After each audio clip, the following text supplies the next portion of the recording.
ای اوچه جان زمانه از برت دورم کرد، با من گشتن را در این غریبی مجبورم کرد. در پیش درت چه سود مستانه بودم، این در بدری خسته و بیمارم کرد. ای اوچه جان دوری تو خارم کرد، تنها غمهای تو خسته و افگارم کرد. تو پیر شدی و من که نیستم در برت، این درد و علم زندگی بیزارم کرد.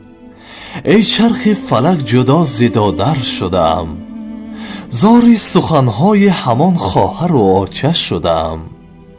فرصت بدهند که خانه خود بروم، پس مان کنار همان آچه شدم.